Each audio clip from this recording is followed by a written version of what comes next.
20. Quiet on the set.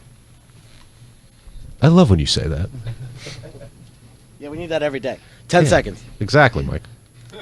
Americans who already trust Jobber. Active duty and veteran-owned business owners receive 20% off their first year. It's silly. I'm telling you, it's silly. Get JOBBER.com and try it for free. Hi, this is Darryl Hall. This is John Oates. And you're listening to the Howard Stern Wrap-Up Show. With two guys we always get mistaken for, John Hein and Gary Dell'Abate. Welcome back to the Howard Stern Wrap-Up Show. John, Gary here live from the Alan Freed Studio, the 5th floor of the Rock and Roll Hall of Fame in Cleveland, Ohio. Adam Weiner from Low Cut Connie still with us. Jerry DePizzo from O.A.R. still with us. And now, a Rock and Roll Hall of Fame inductee, a band well-deserved of the accolades, of course. No stranger to the Howard Stern program. Elliot Easton, welcome to the Howard Stern Wrap-Up Show. Thanks, John. How you doing, Elliot? I'm great, thank you. Elliot's fabulous for a few reasons. One I'll get to in terms of show history, but also he's a lefty guitarist. That's a guy after my heart there. I love it. There can't be too many of those, right? Not too many, no. I found out a really cool fact about you today. Just at breakfast, I ran into somebody. You were on the first ever Unplugged on MTV, correct? That's right. When Jules Shear was hosting it, the first couple, yeah. And the guy who produced it said, he goes, Jules goes, I got a buddy from Boston who's going to play guitar. He's going to stop by.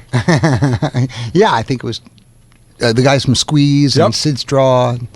How long have you been listening to Howard, Elliot? Oh, gosh. Well, I've been listening to him since the early 90s, knowing who he was. There's kind of a story behind that, but maybe I'll let Gary start that. Well, so when I first got to the show, there was this legendary interview that Elliot had done over the phone with Howard, and we always took it like tongue-in-cheek, and it was more like every year we would do like an award show. We played it as like our favorite phone call. So I wasn't there when it happened, and so I guess Elliot called the show, and maybe you couldn't hear Howard correctly or something like that, and then it just got strange for a second. Yeah. Well, you want to know initially what my thinking was, is that back then it was like, I don't know, 78 or 79, and Howard was still at NBC, and I was living in Boston. I didn't know Howard Stern then. I didn't know what his, what the thing was and how the show, what the show was like. And we'd get to a city on tour, and the local promo guy would take us right to a radio station or an in-store record signing or something like that. But we go to a radio station, and the FM DJs were either like the pukey kind, Scott Muni, or the hey, we got the cars, and I noticed that Rick always kept his cool, like he didn't like buy into the manically, hey, how you doing, guys? He was, fine. I thought, wow, that's pretty cool, because I'd always be too nervous to do that. I would just kind of go along with it. I said, the next interview I do, I'm going to be really laid back and cool and not buy into it. So the next interview I did was Howard Stern, only I didn't know what Howard was like, and I hadn't heard him yet, and so it was a disaster. It wasn't in my nature to do that. It was funny. It was funny to me. And now, Elliot, after all those years, look where you are. You're in Cleveland, about to be inducted into the Rock and Roll Hall of Fame. We talked before with David Bryan of Bon Jovi about what it meant to him, and others, even Darryl Hall, who talked us into this segment, said he didn't really care until he got in, and then all of a sudden it ment the world to him. So where do you stand on it? Oh, I'm just really excited about it and honored. I mean, it's, a lot of people are cynical about it and this and that, but when you're going in, it's very exciting. I mean, to me it is. It's sort of a culmination of childhood dreams, and, from starting out as like a real little kid playing guitar to end up here today, it's pretty goddamn exciting. We were talking to Jerry from O.A.R. before about that. When you're walking around this place, you see all those legends that you emulated or you respected, or maybe even some guys you played with, and now, I mean, you're going alongside. I mean, this is the Cooperstown of rock and roll. That's amazing. It really is. Yeah, for me, the Cars, I mean, I've been such a fan for such a long time. I remember seeing them at the Coliseum in 1979, and the opening band was Bram Tchaikovsky. But for me, it's when we were at NBC and the show would start at 3, it seemed like every day for those years, it was a Cars song that led us into the show. Because Howard also was like, Howard got to play with the playlist a little bit. He's like, listen, no more Barbra Streisand, no more, like, let's play the best cool music we're allowed to play on AM. And every day I felt like it was a Cars song. That's awesome. I'm glad after that interview he'd play chorus. Oh no, he was cool. But he saw it. He thought it was just funny. Oh, good. Yeah, Because I love the guy. I listen. I'm a fan. Well, actually, Elliot, it is one of his favorite interviews because the last thing Howard wants when somebody comes on the show is to be, right. Like, who cares? You want them to be, you want a reaction. Either. I know. I said, first of all, lower your voice. When was the last time you heard it? Too soon ago. Okay. But you talk about listening to Howard for a very long time. I mean, you guys have been playing for a while. So what's the secret? I mean, how do you have such success and longevity in a business that's so tough to become so popular in and have the staying power? Well, I mean, we haven't really been active as a band. The last record we did was 2011. We came back together and did a record and did a little tour. But, quite honestly, it's really difficult. We lost our guy Ben, and he definitely is a hole in the band, and it's a different chemistry without him. As far as longevity, I'd say that the music has had the longevity. We haven't always been steadily touring or anything like that, but the music seems to live on, so that's great. And I would imagine being here gives you a chance to sort of reflect on your early days and breaking through, and I mean, these guys are both in bands now, but it's an entirely different business than when you guys came around. I mean, how tough was it to get that first record and to really get that sort of national recognition? Well, miraculously for us, it wasn't tough. That was kind of the crazy thing. We were in England making our first album with Roy Thomas Baker just about exactly a year after we started. We played clubs all over Boston, we played CBGBs, and we played Showcase at Max's Kansas City and a bunch of gigs, and by the end of that year, Roy Thomas Baker had come and see us at a student union, like little concert in Worcester, Mass at a college, and said, "Oh, my loves, do you want to come to England and make a record?" Because he's like a Monty Python character. And we said, "Yeah, that sounds pretty good," to 5 guys who'd never been anywhere. And so it was terribly exciting, and we made, it was basically our live set. We made that record in 12 days, and in 9 days to mix. I did all my guitar parts in a day and a half, and then it came out, and it was a hit. And so we never really knew what it was to like have a first record come out, and then like, okay, well, we'll get it on the second. But it did really well from the beginning. So when you guys finished the record in such a short amount of time, and you listen to everybody gets together. I know when you listen to it all mixed down, do you say to yourself, "Man, this is a hit"? I never have said that because I don't know. If you could always pick a hit, then you'd never have flops. I mean, that's the magic of it. What's going to capture people's imaginations, and you don't know if it will or not. There's great music that's been ignored or fallen by the wayside. So we were very fortunate. And the other thing with you guys that I think is interesting is you're probably the first wave of bands who have pretty much had your whole career documented on MTV. Where you're the first band that we actually saw everybody. Yeah, well, we won the first VMA awards with You Might Think, with Rick on the head of a fly's body, that one. Yeah, so we were there at the beginning of MTV. I remember meeting with Pittman and Sykes before they even put it together, and talking to them about it, and what do you think of this idea? They came up to Boston to talk, and had no idea how huge it was going to get, or how it would become the thing. Like if you do a single, you have to do a video now. That didn't used to be the case. We're talking to Rock and Roll Hall of Fame inductee Elliot Easton of the Cars, and I want to know, again, you said you recorded the album in England, it broke through here, it was your first record, it's a hit.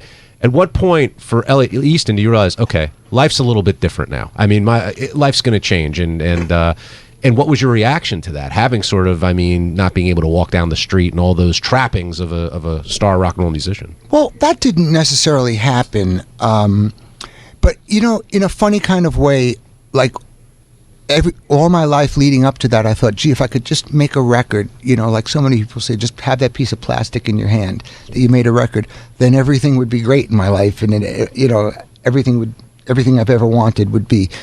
And what I found in some ways was that it was slightly anticlimactic because it didn't fix everything. I still had good days and bad days, and I was still happy sometimes and sad sometimes. It wasn't like it fixed everything in my life. It was great that it happened. It was really exciting. But, there were two sides to it. you still go home alone at night, and you have to live with yourself. Howard had the artist Brandy Carlisle was on last week, and she talked about how the goal for every band that's unsigned is to get signed. And then when you get signed, you think that's it, but it's not. That's just the beginning. Sometimes you get signed and nothing happens. Sometimes you get signed and you put out a record and it flops. But, and Howard said, I've met a lot of people who claim to have had a record deal, and I didn't believe them, but it turned out they did. Yeah. Well, I think that Elektra's faith in us was pretty well proven by the fact that, they sent us to London to George Martin's studio, O.A.R Studios, put us up in a huge house in the Mayfair in London, one of the nicest neighborhood, and really laid it on for us. For a brand new group making a first record, it was pretty sweet. So they clearly had faith in or high hopes for the band. The other thing with the success, I would imagine, is you got to meet and jam with a lot of people who I'm sure you either looked up to or wanted to play with. And who are some of those memorable experiences that you had? Oh, well, first comes to mind is Brian Wilson. I played on his first solo record, and I played a couple of shows with him. I did a short tour with Hall & Oates. I've jammed and played with so many people. I've also done a bunch of those rock and roll fantasy camp things as a counselor. How is that? Well, they're kind of fun, but addressing your question, you do get to meet a lot of people that you wouldn't normally meet in your usual, day-to-day life. So there were, all kinds of musicians there that you can connect with and jam with and stuff like that. So that's happened a lot. I guess I'm nervous. It's okay. You can think, Adam. I know you. I'll tell you one that I got to play with Buddy Guy and Junior Wells one time. Oh wow! And I got to play blues with those guys, and I was just so psyched to be doing that. And then afterwards, Buddy said to me, he goes, I could learn something from you. And I was like, that's it. I can die now. You get butterflies when you're sitting down with them, or is it just you've been doing this your whole life? A little bit. It starts to feel like home. That's great. And Adam, I know we've talked before about, you've hung with Obama, let alone, but what about you? Who are some of your heroes that you've played with over the years? Well, what I was going to say is, here at the Rock and Roll Hall of Fame, they have Jerry Lee Lewis's piano, and I'm a piano player, and he's my all-time hero, and they brought me here and they gave me a tour and they showed me the piano, and it's really tiny.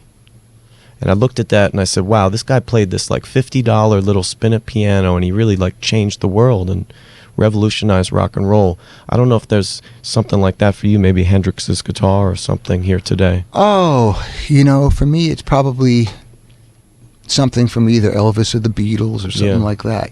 I love Jerry Lee. Yeah. As a matter of fact, he made my favorite live rock record ever. Live at the Star Club? With the Nashville Teens backing him. That's the stompingest best live rock and roll record ever made. Thank you. There's so many more obvious ones, but you hear that record, you won't even believe if that came out today, I think it would be a hit. You can't even believe it. It's so high energy.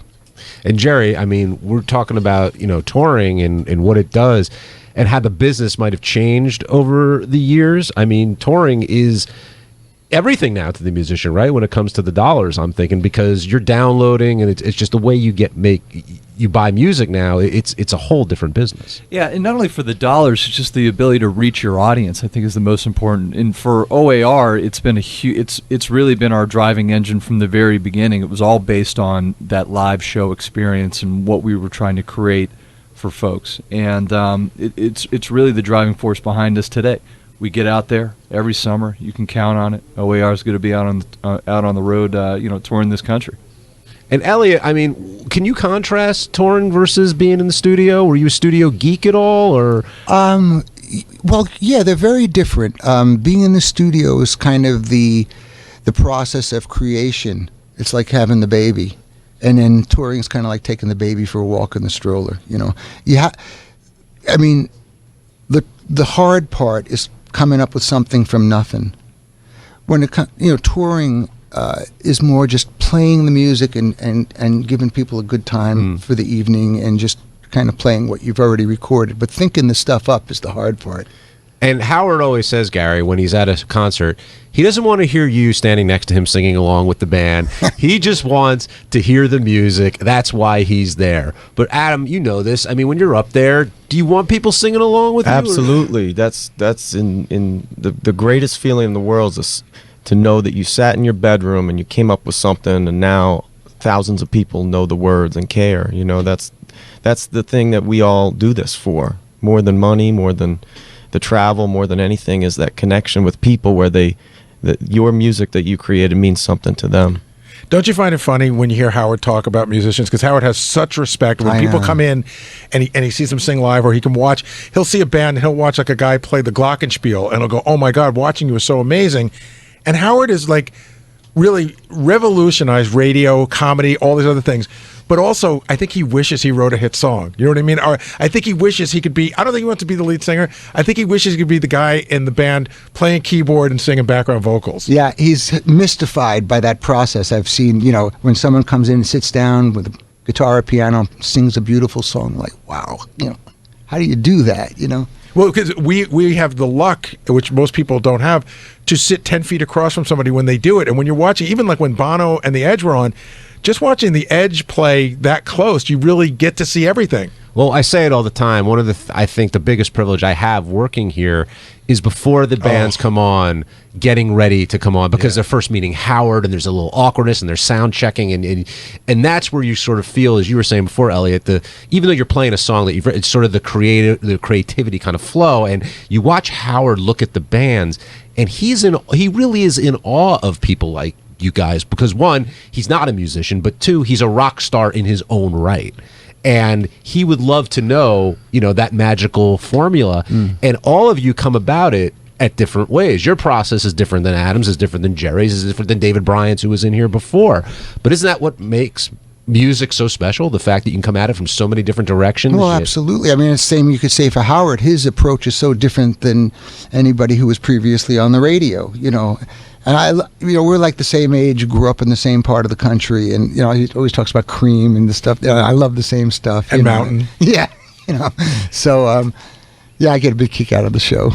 John, do you feel like, you know, we go in and we do stuff every day, and we love what we do, and Howard's sort of the band leader, and we're creating magic, but we never walk out of there and go, that was magical. But then a fan comes to watch it, and they say that, and they're like, oh, I guess it is. We just do it every day. Right. Now, that's a really good point, because, you know, I coming in from the outside and then being a part of it, I think I have a better appreciation of it almost, because I say it, you know, I keep waiting for someone to tap me on the shoulder saying, all right, thanks, next. But Jerry, going to you, I mean, do you guys, when you play live, I know you always treat it as you think of it's someone's first time being at the show, so you're going to give it your all, because you know these songs backwards and forwards, yet, you know, maybe it's the first time them experiencing, or maybe it's the 100th time them experiencing you guys up there. Yeah, you know, the way we do it is, you know, our goal is to make you feel better when you leave than when you got there. It's a very simple goal. So we go out there and just take a swing at it with everything we got. You know, there's probably better saxophone players in this room than me, but I'll tell you what, I'm going to go out there and,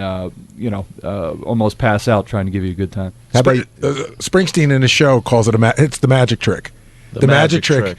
And he talks about, like, my job is to fool you or mold you into believing that you're having this amazing time. That's my job. Adam, what car song are you guys doing tonight?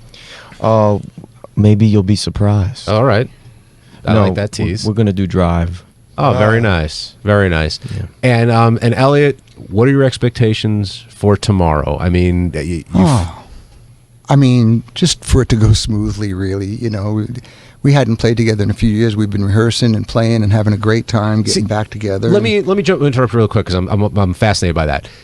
Is it like riding a bike because you played together for so long, or does it take a little while to get that chemistry back? To a degree, it's like riding a bike, but you have to kind of get the muscle memory back of playing those songs, and you have to play them over and over a few times before it becomes second nature again. You know the parts, but you have to kind of get your fingers going in that direction. That fascinates me, because the guys on the Volume channel were saying that Richie Sambora was spotted at a Bon Jovi show a couple of weeks ago, and then Eddie Trunk said, I heard that Richie was there to rehearse. And I would be like, why would Richie need to do Living on a Prayer? But he said they haven't played together since a long time, and I would just think that that's second nature. But you really got to get in there, huh? You kind of have to. I mean, it might not take long, but you have to kind of just like get it back in there. You know, lock it in, and you know, besides the parts, it's like, you know, this pedal here, that pedal there. You know, there's choreography to it and background vocals and stuff, and a lot of stuff to keep in mind and remember. Well, I know Elliot actually has to go to rehearsal for this, so we're going to wrap up this wrap-up show. Any message for Howard before we sign off? Love you, Howard. When I told him you're doing the wrap-up show, he was very excited. Oh, I'm so glad.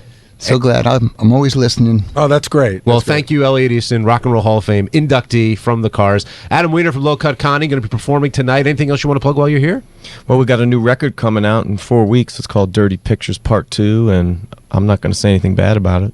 And Jerry DePizzo, of course, of O.A.R. Anything you want to plug? Yeah, we have our new song "Just Like Paradise" out, and we are going to be out on tour in July, starting in July. So we look forward to seeing everybody this summer. Fantastic, Elliot. I didn't even ask you if there's anything you wanted to plug. Oh gosh, no, not particularly. Just tune in when the broadcast is, and you'll see the show. Well, we can't thank you enough, all you guys, for taking the time. Elliot, I know you got to get off to rehearsal. It was great meeting you. Really enjoyed having you today. My pleasure. Thanks for having me. Gar?